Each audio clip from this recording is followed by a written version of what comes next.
I wake up after the first sound of my alarm and hop out of bed. Today is the interview. As I get dressed, I practice my speech in my head. Breakfast goes by in a blur as I try to anticipate what questions they'll ask me. Before long, I reach the campus. As if in a daze, I go to class and take a seat by the window. Good morning, class. I hope you are all prepared for the pop quiz. Pop quiz? I didn't hear about a pop quiz. I don't know why he's not voiced. You are absolutely right. That is why, young man, it is called a pop quiz. The only person who is amused by that is the professor. He hands one page out to each student, and soon I am staring at a sheet of questions. I breeze through the quiz. These questions are so easy since the material is a repeat of what I studied at CINY. I spent some time completing the rest of the questions. With my quiz completed, I hand it in at the front of the class. Thank you. I nod and return to my seat. The professor waits for the rest of the class to finish before beginning the lesson.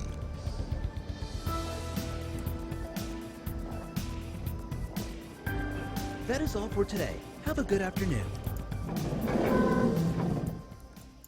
Oh, crud. As soon as class is dismissed, I rush out of the building. I'm not sure why I'm in such a hurry. I still have a few hours before I need to meet Yuna. I wonder what I should do to pass the time. Well, it's her turn, I guess. My stomach complains loudly for food. Hopefully nobody else heard that. At least I have plenty of time to grab lunch before my next class. There's a cafeteria on campus which I've eaten at a couple of times. The food is cheap and surprisingly good. Way better than the cafeteria food at CINY, but the options are limited. I've heard the Pilot's Lounge has some decent options, and their daily specials in corporate cuisine from other cultures. It might be worth a look. I navigate to the lounge. Luckily, there isn't a line. I hope that's because I beat the lunch rush and not because the food is bad. Pushing those thoughts aside, I walk up to the bar. Hello, what do you have? I study the limited menu on the wall. Behind the bartender is a chalkboard with the daily special written down. Cheeseburger with fries. Something healthy would be good. I'm not seeing what I want. Hi. What healthy options do you have? Healthy? I can get you a protein bar. Thanks, but I meant for an actual meal. Do you have a salad? The bartender raises an eyebrow. Sure, it's called the burger salad. You get a burger without the buns or patty. He doesn't have to be a jerk about it. Take the hit, kid. I consider going somewhere else when my stomach growls again in protest. Fine, I'll just have the special. How special? Burger and fries coming up. That'll be $8.73 credits. After paying, I move over to the side and wait for my lunch. Within a few minutes, he slides over a tray with a juicy burger and a mound of fries. That looks like a heart attack just waiting to happen. Oh well, I suppose I'll just treat today as my cheat day. Picking up my tray, I scan the Pilot's Lounge for an empty table. Most are occupied by single students focused on their own food or studies. As I'm debating whether or not to join a random student, I spot a girl with reddish-orange hair sitting alone. It's Kaori. I breathe out a sigh of relief and make my way over to her. Hey. She looks up at me. Oh, hi. Mind if I sit here? She shakes her head. Thanks. I place my tray next to her bento and sit down. Kaori refocuses on her meal and eats in silence. This is pretty awkward. So, how are things? Good. She doesn't even bother looking at me. And what do you think about the weather today? Adequate. This is seriously like pulling teeth. I should be surprised though, it's Kaori after all. Small talk is not her forte. I pick up a ketchup packet and squeeze the contents over my fries. You're really eating that? Huh? Kaori has finally looked up from her food and examines my meal. Burgers are very unhealthy. They are full of fat and very high in calories. The fries are even worse. Those are just empty carbs. And the average meal holds the amount of sodium an average person needs in a day. I wanted something healthy. This wasn't my first pick, but I doubt it's that bad. Kaori leans back in disappointment and shrugs. Whatever. It's your choice. I glance at her bento. It has an assortment of simple maki rolls. Even though I said I want something healthier, I wouldn't be excited to eat what she's having. Well, sometimes it's nice to eat something tasty for a change. She frowns in irritation. What makes you think my bento isn't tasty? I take another look at it, then smirk. You don't need to get so defensive. I'm sure it's healthy, but that thing barely looks seasoned.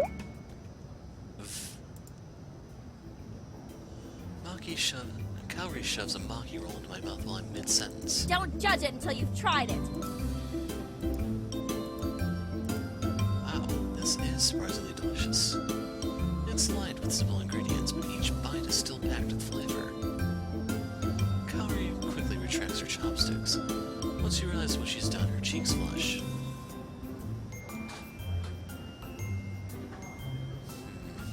You win this time. I will admit, that was not bad. She waves a hand dismissively. Next time, don't jump to conclusions. I grudgingly admit that Kaori is right, although I would have never guessed she'd be such a talented cook. We end up finishing our meals in silence, but I'm glad I was able to learn a little bit more about Kaori. Yuna is already waiting for me at the library. A tablet with the SBA logo is clutched in her hand. She smiles and breathes a sigh of relief when she sees me. Oh, good. You're still wearing your uniform. I forgot to tell you yesterday to wear it, and remembered too late to text you. Oh, I was so preoccupied with what I would say today, I forgot to think about what I'd wear. No worries. I hope my voice sounds more confident than I feel. Yuna notices the waver in my voice. She places a hand on my shoulder. The heat of her hand soothes my nerves and I relax a little bit. Okay, well, are you ready to go? Yeah. She starts toward the bus stop when I stop her. I can drive us.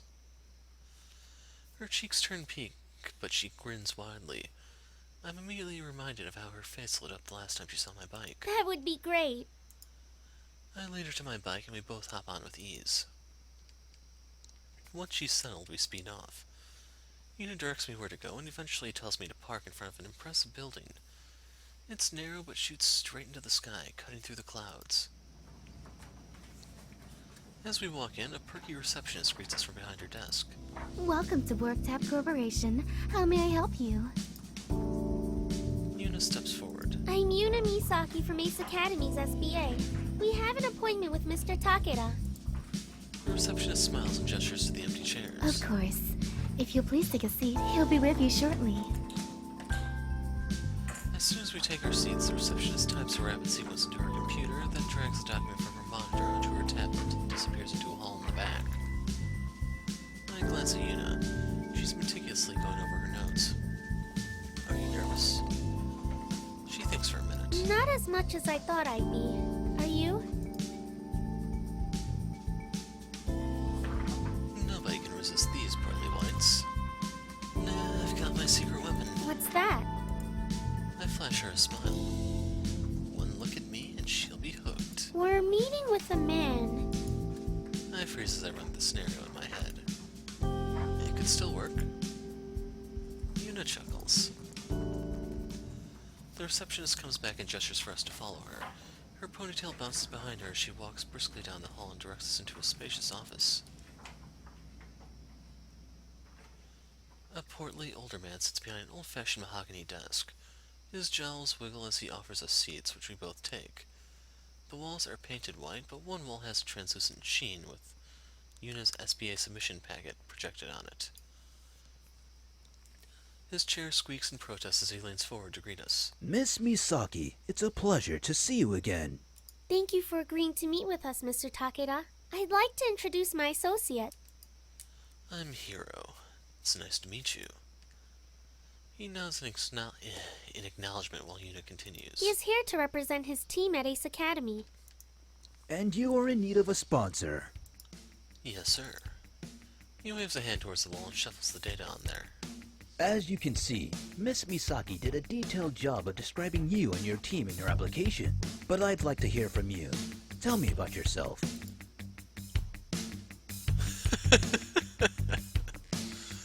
I gotta do it. I like long walks on the beach.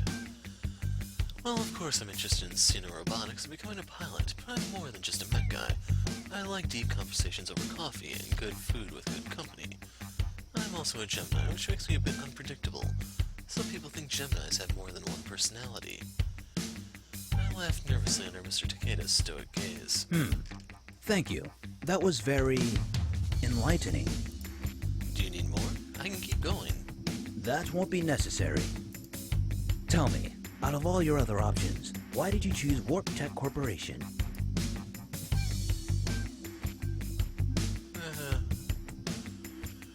You're the best around. It was an easy decision. Warp Tech Corporation is the standard for gear weaponry.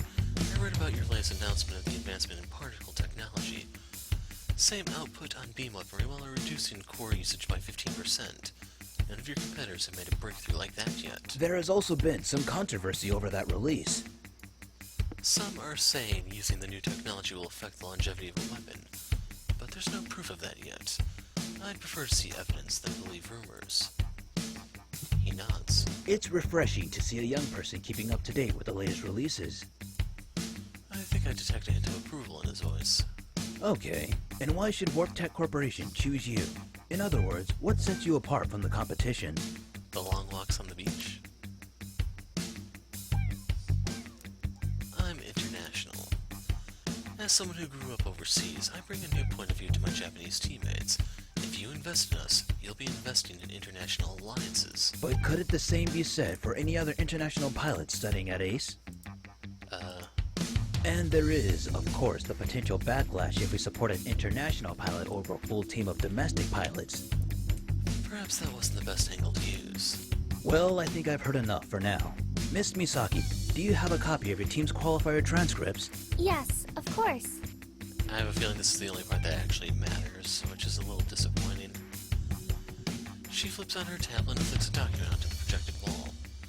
Yuna tries to still her jittering leg as she carefully watches Mr. Takeda. He quickly glances at the file, then bursts into a deep laugh that shakes his belly. Is this a joke? Yuna and I share a glance. I don't understand. As per our history with Ace Academy, Warp Tech only accepts the most talented pilots. That means teams in the top 10. But Mr. Takeda, his team is very passionate about what they do, and with a little help they can... We are not a charity, Miss Misaki. We don't have time to hold hands and wait for the team to discover their untapped potential. We are a major corporation and are only interested in teams who have surpassed our expectations. Now, stop wasting my time. All pretenses dropped, Yuna storms out of the office while I follow calmly behind. Disappointment makes my feet feel heavy. After we leave the building, Yuna whirls to face me. What? A hypocrite! How can his company promote taking risks when he won't take any himself? I'm sorry you had to go through that. It's okay. It was a long shot anyway. Even though we didn't get the sponsorship, I still appreciate you helping me out. Don't give up just yet. I will get you a sponsor.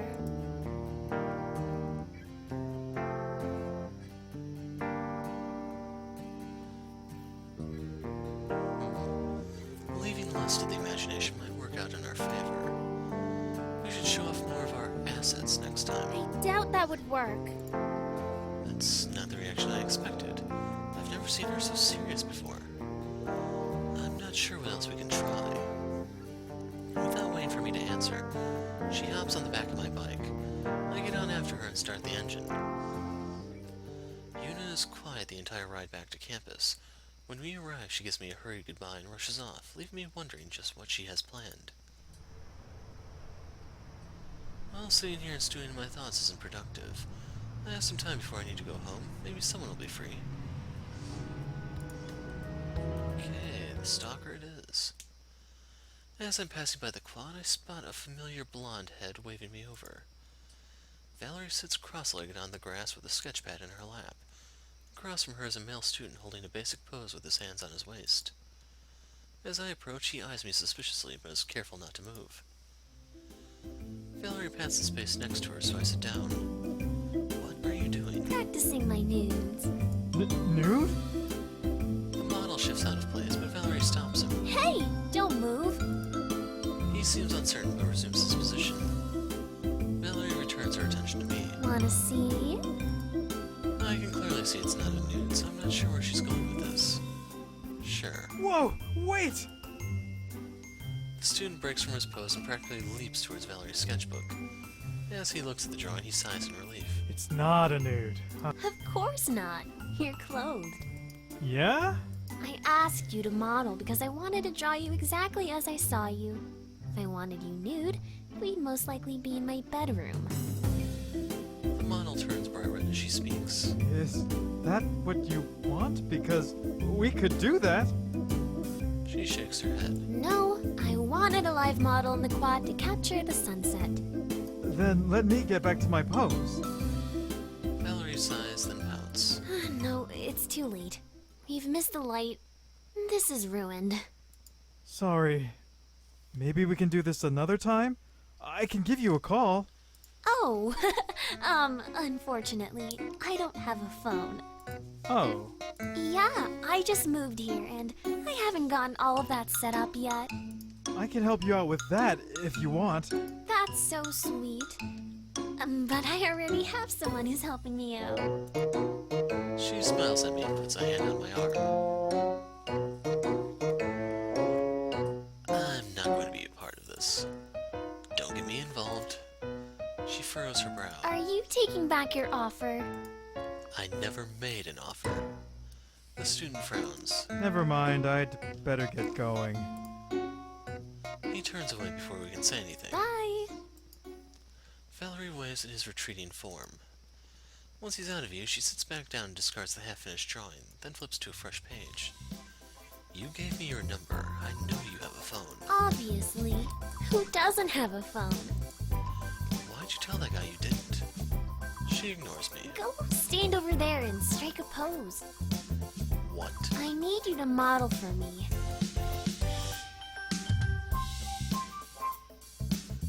What the? Posing is lame. No. You scared off my last model. You owe me.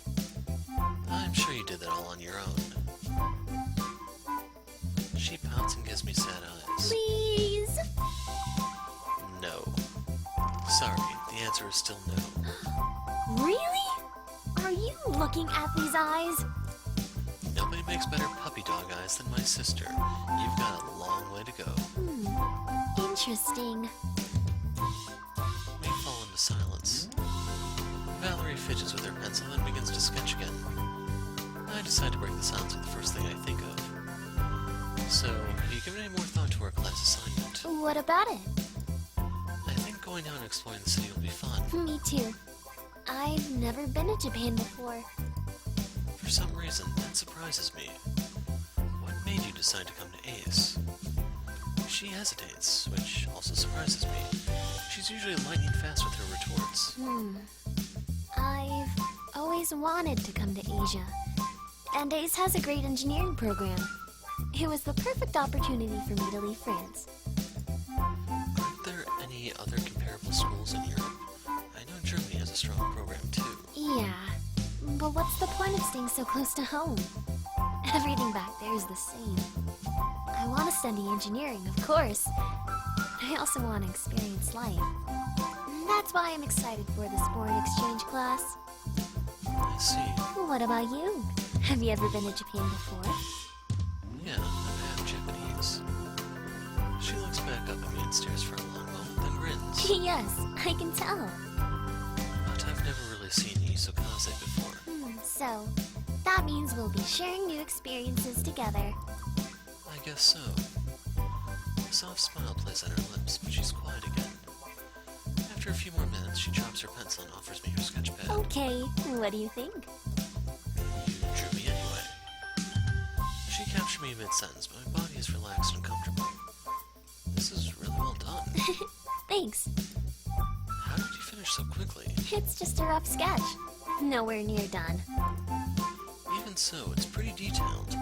Your shading brings the sketch to life. You even use the softened negative space to draw the viewer's eyes to the portrait. What? I point to what I'm talking about. See here and here. Oh, I see what you mean. I don't think about this stuff when I draw. I just draw what I see. Have you been drawing for a long time? She nods. I doodled all the time as a kid. I used to draw on the walls at home. I bet your mom loved that. She looks away, then shrugs. I've never had lessons or anything, if that's what you mean. I just like to draw. Well, you've got a lot of talent. She smirks. Maybe one day I'll show you some of my other talents. What other talents? You'll see. If you play your cards right. She stretches, then pushes herself to her feet. I better be off. It's getting late. What? You're leaving? Don't sound so sad. You'll see me again. I didn't mean it like that. She rips the drawing out of her book and hands it to me. Here, you can keep it. Thanks. Don't miss me too much, okay? I'll see you later. She waves and winks at me. Bye. I watch her go, holding the signed drawing in my hand.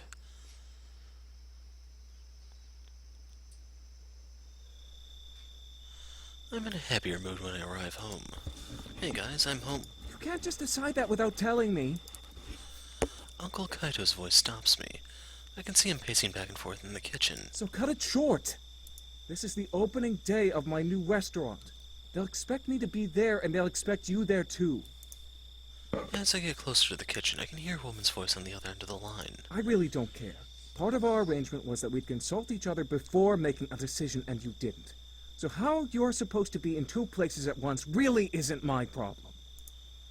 A flurry of muffled words on the line has Kaito frowning deeper and deeper. Don't forget, we are still married. We promised to do whatever it took to make sure nothing interfered with our careers. Well, if you don't show up, then that will certainly interfere with my career. Married? Is he talking to Aunt Yuki? There's a pause. I think I hear her say, "I'll see what I can do," and hang up. Uncle Kaito slams the phone onto the table, then falls into a chair and holds his head in his hands. Hey, Uncle Kaito. He glances up and gives me a weak smile. You're back. How was school today? Good. I sit beside him. I wasn't trying to eavesdrop, but I heard you talking to Aunt Yuki just now. He looks a little uneasy, but waits for me to finish. What did you mean by still married? Isn't Aunt Yuki just away on business? Sort of. Kaito sighs wearily and rubs his temples. I suppose you're old enough to know the truth. Your aunt and I are separated. We have been for the last 6 months. The last 6 months? But you aren't divorced? No, How come we didn't know? We're your family. we had to keep it quiet. Divorce is viewed differently here in Japan. It's not as common as in the States, and Yuki and I don't want our personal issues to interfere with our careers. I remember the stories Mom told me about how difficult it was when she and Dad first got married. She couldn't have stayed in Japan even if she wanted to.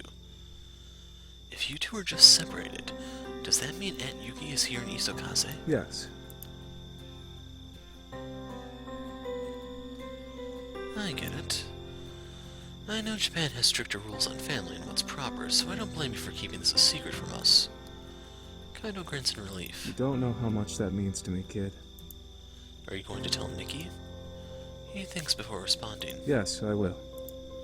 Do you think she'll be angry you lied? Nikki has always been more sensitive than I. He shrugs. Maybe. But I think she's mature enough to understand why we did it. Yeah. It must be exhausting hiding it from everyone. It has been. What did Aunt Yuki say when you told her we were living with you? Well, about that. Kaito trails off and refuses to meet my eyes. She doesn't know we're here. No. Were you planning on telling her? Of course. I just haven't gotten around to it yet. I nod. Uncle Kaito doesn't share anymore, but I can't stop myself from asking. Since we're talking about it now, what happened between you two? He sighs. Yuki was ready to have kids, and I wasn't. We discussed the possibility of having children when we first got married, and I kept pushing it back. I wanted to focus on my career, and for a while, so did she. But you know how women are. At some point, their biological clock starts ticking. She didn't want to wait anymore. But you still weren't ready. No. After that huge argument, we started to drive each other crazy. I became acutely aware of all those small things Yuki did that I hated. We fought all the time, and at some point we agreed that this wasn't working anymore. And that's how it's been for the last 6 months until we can figure out a more permanent solution. It's kind of funny that even though you weren't ready for kids, you ended up with them anyway. He grins. You guys don't count. You practically take care of yourselves. I'm just here to provide the roof. Gee, thanks. Maybe it's a good thing you didn't have kids. He laughs. So what was this phone call tonight about? Kaito turns solemn again. Part of our agreement for our separation was that we will both do whatever it takes to keep up the pretense of marriage when it involves our careers. Oh? Why not? She's going on some sort of retreat with her girlfriend. Normally we consult with each other before booking any trips to prevent something like this from happening. But this time she didn't. I really need her there. Clearly this arrangement isn't working either. Maybe you guys should get that divorce. All traces of playfulness has gone from Kaito's face. Excuse me? Well, living together wasn't working, and being separated doesn't seem to be working for you two either. If she doesn't show up to the grand opening, how would that be any better than getting divorced? It's not the same. Missing one engagement can easily be excused. There's no turning back from divorce. Neither one of us can afford that. I shrug. If you say so. I do. Uncle Kaito glances at the clock and stands. I didn't realize how late it's gotten. I have an early start tomorrow. Don't you always have an early start? You get up before I do. True, but I have an even earlier start than usual. Ugh. We say goodnight and Kaito heads upstairs. I go into the living room and turn on the TV. After watching my shows on the news, I turn in for the night.